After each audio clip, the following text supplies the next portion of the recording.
Assalamualaikum warahmatullahi wabarakatuh. Puji syukur alhamdulillah pada kesempatan yang berbahagia ini kita masih diberikan kesehatan, kenikmatan yang luar biasa sehingga kita bisa berkumpul di ruang kelas ini. Salawat serta salam senantiasa kita haturkan kepada junjungan Nabi besar Muhammad Sallallahu Alaihi Wasallam.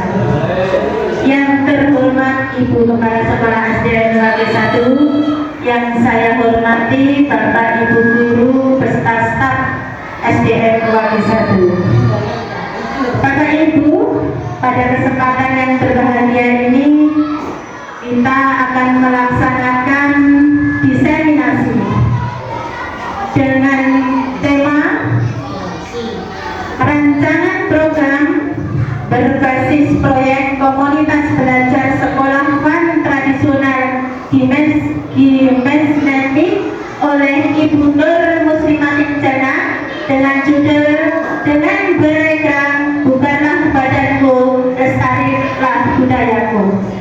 Yang kedua adalah Berenang Menyenangkan oleh Bapak Setiawan. Bapak Ibu yang terhormat, sebelum acara kita lanjutkan, marilah kita bersama-sama berdoa dengan membacakan suratul Fatihah. Al-Fatihah.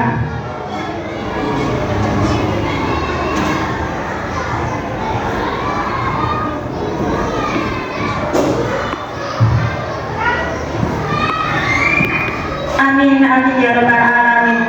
Selanjutnya kita sambut dan kita dengarkan bersama-sama diseminasi oleh Ibu Nur Muslimatin Jannah dengan judul "Dengan Beregang Bukanlah Badanmu, Lestarilah Budayaku". Berilah tepuk tangan untuk Bu Nur Muslimatin Jannah. Monggo.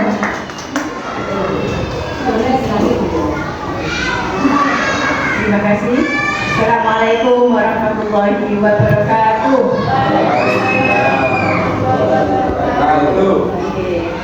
Terima kasih waktu yang diberikan kepada saya. Untuk kali ini saya akan memaparkan tentang PPT saya mengenai beregrang. Apa sih egrang itu sebenarnya? Egrang itu kalau melihat sejarahnya itu adalah dari Lampung, sebetulnya dari Lampung. Nah, kenapa saya harus dengan menggunakan dengan beregrang bukanlah badanku, lestarilah budayaku. Dengan satu egrang, ya, dengan satu egrang kita bisa memberikan badan kita menjadi bugar dan juga bisa melestarikan budaya kita. Ada latar belakang yang harus saya sampaikan.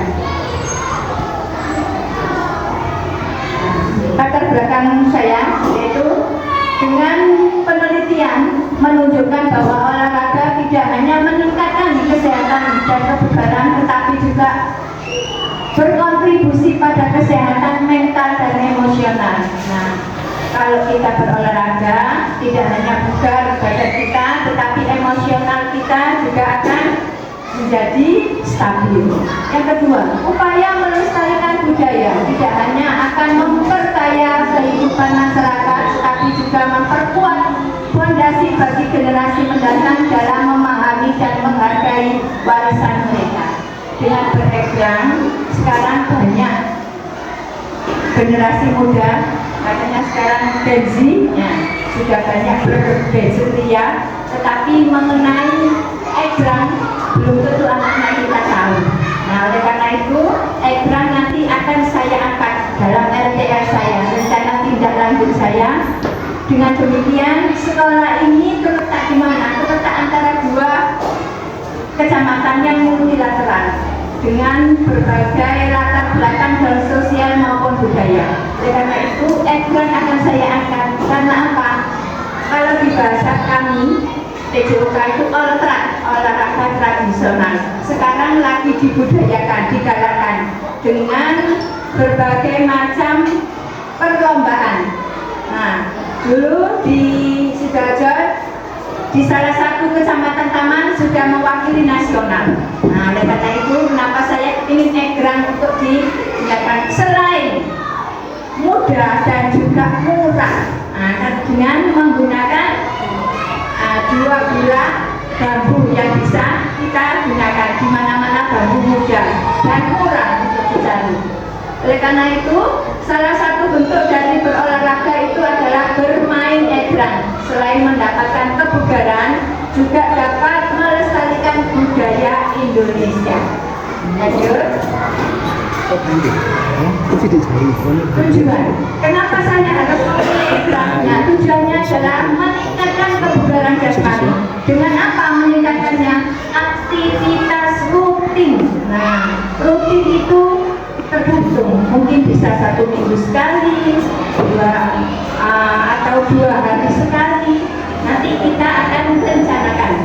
Kemudian pendidikan tentang kesehatan. Dengan beregrang kita bisa menjadikan bugar tubuh kita. Kemudian dengan egrang tadi sudah saya sampaikan, dengan kebugaran dan juga melestarikan kebudayaan. Pelestarian budaya lokal. Nah, lokalnya ini bisa juga kita ambil dari Indonesia sendiri, kemudian diadopsi dari daerah lain ke daerah lain. Karena itu menghargai warisan budaya. Nah, salah satunya yaitu beregrang. Olahraga tradisional itu banyak, salah satunya egrang, kemudian lompat tali, engklek itu juga salah satu olahraga tradisional. Pelestarian budaya lokalnya bagaimana? Membangun kesadaran sosial. Dengan beregrang kita dapat bersosial dengan sesama bangsa, dengan sesama suku bangsa di Indonesia. Kemudian meningkatkan kualitas hidup. Kualitas hidupnya apa? Kesehatan mental dan emosional. Tadi sudah saya sampaikan di depan. Mendorong partisipasi komunitas. Nah, komunitasnya apa? Komunitasnya olahraga tradisional. Nah, karena itu saya akan mengangkat egrang ini dengan benar-benar ingin sekali di SDN Wakil 1 akan muncul atlet-atlet olahraga tradisional, khususnya egrang. Selanjutnya ada capaian. Capaian apa yang ingin saya sampaikan, yang ingin saya tuju, yaitu dampak positif baik dalam aspek kebugaran fisik maupun pelestarian budaya. Jadi saya dua ini yang harus saya garis bawahi, pencapaian kebugaran fisik dan pelestarian budaya. Nah, kemudian dengan meningkatnya partisipasi masyarakat dalam aktivitas fisik dan kesadaran akan pentingnya budaya lokal, program ini berhasil menciptakan lingkungan yang lebih sehat dan berbudaya. Kita garis bawahi lebih sehat dan berbudaya. Budayanya apa? Kembali lagi ke olahraga tradisional. Kemudian upaya ini tidak hanya bermanfaat bagi individu, tetapi juga bagi komunitas. Secara keseluruhan mendukung tujuan jangka panjang untuk kesehatan masyarakat yang lebih baik dan pelestarian warisan budaya. Balik lagi, dua ini yang harus kepingin saya capai, yaitu kesehatan mental, fisik, emosional, dan juga pelestarian budaya. Selanjutnya, dari capaian ini mudah-mudahan dari kedua tujuan yang utama akan segera terlaksana. Kemudian struktur program dan mitra dalam Kombel. Terima kasih saya sampaikan kepada Ibu Bapak SDN Wakil 1 yang setiap hari Kamis, setiap hari Rabu, nah, dalam 1 minggu sekali kita sudah melaksanakannya Kombel, komunitas belajar. Terima kasih. Saya juga sudah beruntung untuk bisa berdiri di sini. Struktur program dan mitra dalam komunitas belajar. Pengaturan program. Di sini saya kepingin memberikan egrang ini di kelas tinggi, kelas 4, 5, dan 6. Kenapa? Di situ anak-anak mulai sudah bisa keseimbangan badannya sudah bisa diasah. Kenapa kok tidak kelas kecil, kelas 1, 2, 3, karena kelas 1, 2, 3 masih belum begitu bisa dalam keseimbangannya. Nah, kalau kelas tinggi 4, 5, dan 6 untuk keseimbangan tumpuan untuk naik di atas ekran itu nanti sudah bisa. Kemudian ruang pelaksanaannya di mana? Kita di halaman. Kita tidak punya halaman yang luas, cukup di halaman sekolah saja. Waktu pelaksanaannya setiap hari Jumat dan Sabtu selepas pulang sekolah. Program ini adalah program co-kurikuler.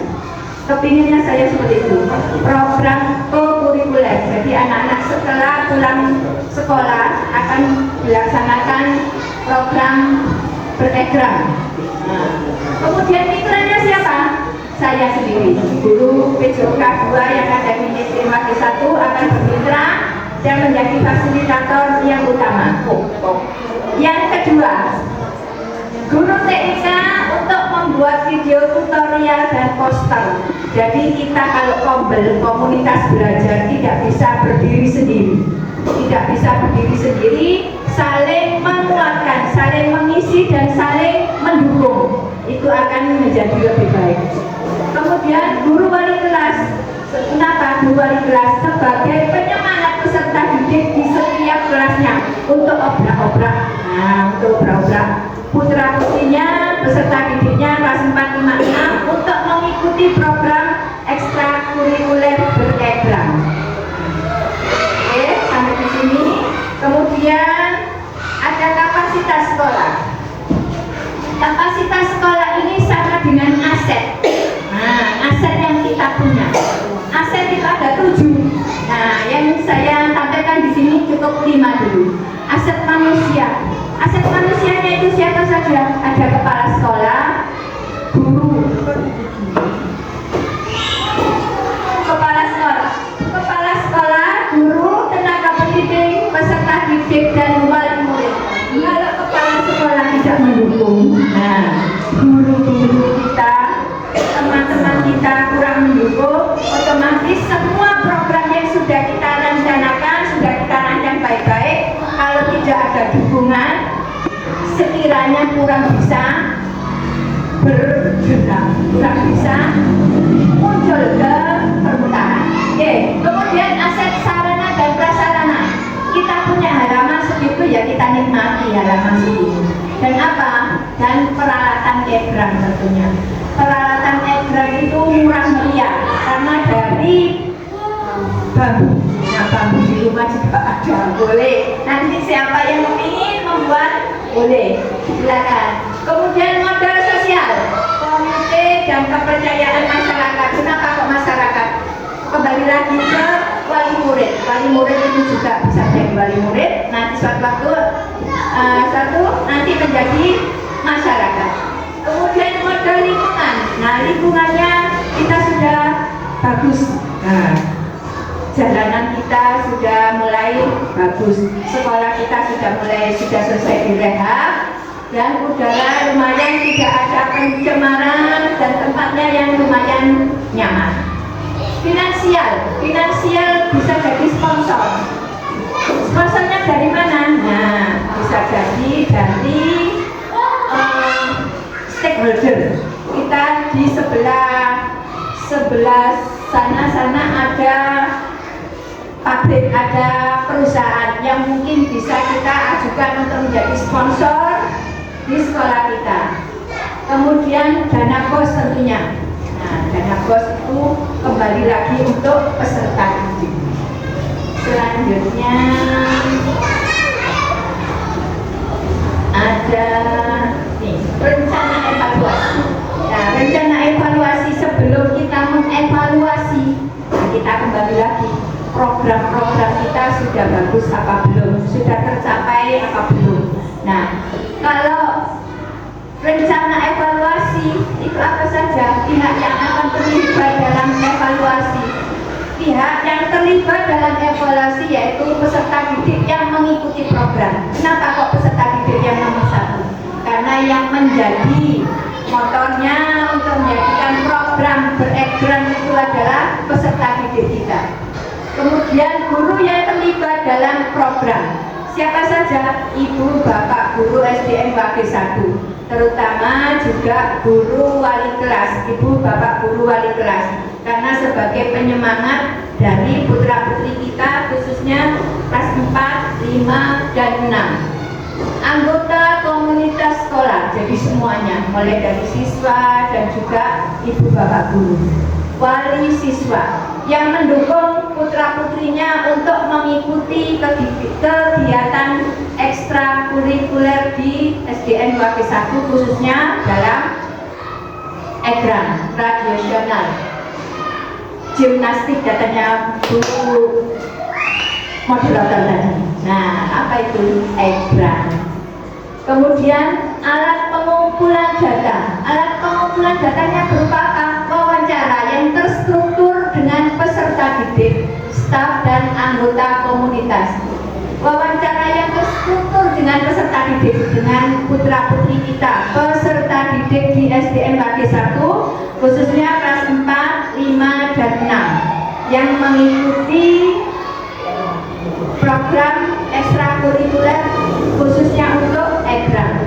Kemudian staf di SDN Wage 1, baik TU maupun penjaga sekolah, itu juga sangat mendukung dalam program di sekolah.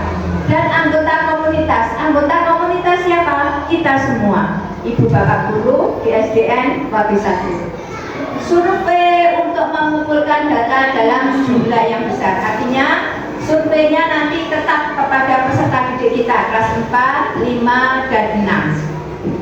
Kemudian refleksi peserta didik melalui jurnal atau tulisan reflektif. Anak-anak nanti diberikan pertanyaan pemantik, memberikan pertanyaan tentang egrang itu sendiri. Apakah anak-anak mengikuti dengan baik ataukah kurang setuju atau bagaimana? Nah, oleh karena itu anak-anak sebagai utama untuk menjadikan rencana evolusi. Kemudian tantangan. Nah, tentunya di dalam program. Di dalam program itu pasti ada tantangan. Kalau ada tantangan pasti ada solusinya. Tantangannya apa? Kurang minat dan kesadaran peserta didik terhadap pentingnya kebugaran jasmani. Ini sudah menjadi tantangan besar karena anak-anak kita sekarang pendidikan jasmaninya pendidikan HP, scrollnya dengan ibu jari. Nah, olahraganya dengan ibu jari. Oleh karena itu pentingnya kebugaran jasmani dengan kesadarannya sendiri-sendiri. Nah, kemudian apa itu tantangannya yang kedua? Jadwal ekstrakurikuler yang padat dan bentrok dengan kegiatan lainnya. Tentunya di SDN Wage 1 ini banyak ekstrakurikulernya. Di antaranya ada tari, ada pramuka, dan juga ada drum band. Nanti kalau RTL saya nanti berjalan, berarti tambah satu lagi, beregrang. Nah, kemudian ada yang ketiga, kurangnya pemahaman tentang olahraga tradisional terutama egrang. Anak-anak tahunya yang ada sekarang adalah engklek saja yang ada di halaman sekolah kita, karena kita masih belum punya itu namanya egrang itu apa. Nah, anak-anak hanya bisa membayangkan tapi masih belum tahu bentuk dan bagaimana cara bermainnya egrang. Nah, oleh karena itu kesulitan yang utama, yang keempat apa tantangannya? Kesulitannya dalam melibatkan seluruh komunitas sekolah dalam proses pembelajaran. Nah, oleh karena itu semua komunitas di SDN Wage 1 menjadi pendobrak untuk menjadikan egrang itu sebagai program kita selanjutnya. Kalau ada tantangan pasti ada solusinya. Solusinya apa? Pendekatan. Nah, pendekatan yang menarik berupa tutorial video dan permainan kegiatan yang berulang-ulang. Selain tutorial melalui video, juga tutorial secara nyata. Nah, itu yang lebih menarik. Dan anak-anak harus tahu aturan dan cara main dari egrang itu sendiri. Kemudian apa solusi yang kedua? Menyusun jadwal yang fleksibel fleksibel dan pemilihan waktu kepada peserta didik. Kalau memang waktunya bentrok, berarti harus mencari lagi solusi waktu selain ekstra yang sudah ada. Kemudian solusi yang selanjutnya adalah pendekatan kooperatif dengan peserta didik. Jadi kita sebagai guru yang ada di Wakil 1 harus bisa kooperatif, bisa memberi pendekatan kepada peserta didik. Kemudian yang keempat adalah kolaborasi dengan kombel yang lebih solid. Nah, terima kasih. Ini adalah salah satu kolaborasi kombel yang sudah solid. Oleh karena itu, tetap kita jaga kombel yang sudah ada. Mudah-mudahan kedepannya tambah semakin solid untuk kombel di SDN Wakil 1. Oke, tepuk tangan untuk SDN Wakil 1. Oke, yang terakhir terima kasih. Oke, dari paparan saya dari sini, monggo apabila ada kurang ataupun ada pertanyaan, monggo saya persilakan. Bapak Ibu, ini tadi yang dipaparkan oleh pembicara Ibu Nur Muslimatin Jana dalam diseminasi kali ini. Monggo silakan ditanggapi ataupun mungkin ada pertanyaan, satu saja pertanyaan sehingga bisa mengakumulasi semua yang dibutuhkan oleh Bapak Ibu semuanya. Monggo Bapak Ibu.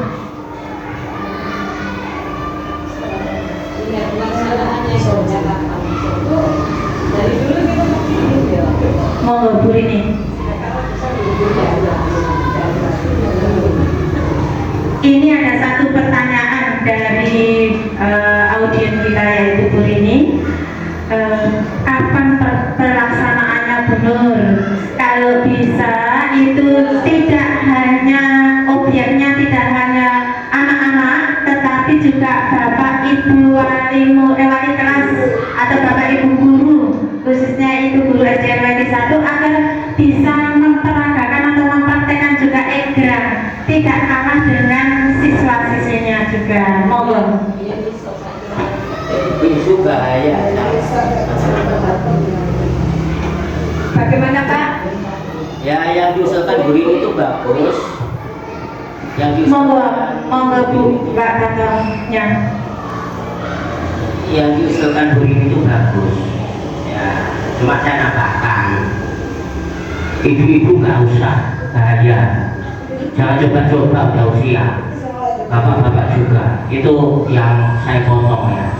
Kalau anak-anak itu bagus sekali. Dan yang kedua itu kapan waktunya itu ya? Itu tadi kan bilangnya itu setelah Jumat hari Sabtu. Hari Jumat itu kan hari pendek. Iya kan? Apa itu bisa itu? Iya. Iya betul. Hari Jumat itu kan bisanya itu kelas sore, kelas 4. Kalau kelas pagi kan setelah pulang itu pulangnya jam berapa? Terus jam 11 sekolahnya harus bersih, nggak campurin. Itu tolong tuh waktu itu benar-benar tolong dikonsekuensikan. Ya, saya pesan saya itu dikonsekuensikan supaya anak-anak itu nanti itu mendapat jatah semua. Paling tidak itu 3 pasang bulur, 3 pasang minimal ya. 3 pasang berarti 12 buah. Ya. Ya. Hah? Berapa?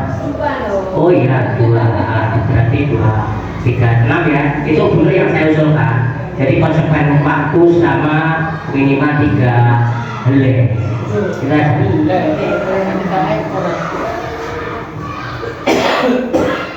Terima kasih. Ada pertanyaan lagi? Ada pertanyaan dari saya Pak Setiawan dari Kurban 4 untuk menanggapi presentasi panjenengan tadi masalah egrang. Egrang ini pertanyaan yang pertama, apakah sudah masuk di kurikulum Penjas atau mata pelajaran tambahan di Penyas, gitu.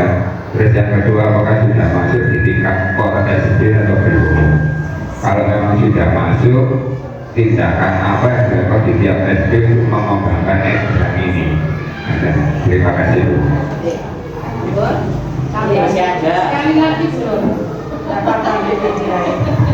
Assalamualaikum warahmatullahi wabarakatuh. Waalaikumsalam warahmatullahi wabarakatuh.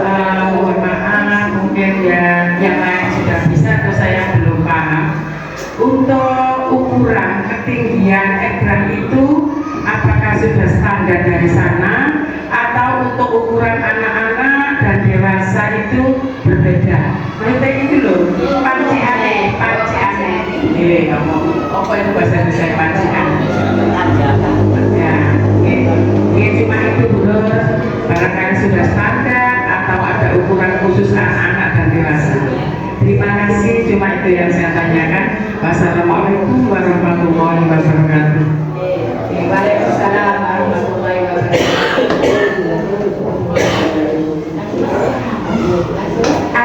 Ternyata ada 4 pertanyaan dan 1 saran Bunur. Dari yang 4 tadi sudah disampaikan Ibu, sudah jelas mungkin? Oh, kalau sudah jelas monggo silakan dijawab atau ditanggapi. Oke, terima kasih. Pertanyaan yang antusias ternyata diam-diam kok menjadi pendidikan yang baik. Terima kasih saya ucapkan. Dari Pak Tanto ke dari Bu Rini ke Pak Tanto tadi katanya bahaya. Nah, betul. Ini ekran itu adalah belajar keseimbangan, Pak. Keseimbangan. Kalau tidak seimbang, sulit. Nah, sulit. Nah, jatuh. Itu saja. Intinya di situ. Kalau kita sudah bisa seimbang, insya Allah tidak akan bahaya. Nah, Bu ini tanyakan kapan? Katanya dulu sudah percaya. Saya makanya punya anak dulu kepingin ini menjadikan program ekstra di SDN Waktu 1. Pak, menanggapi Pak Sony tadi, karena waktunya mendesak.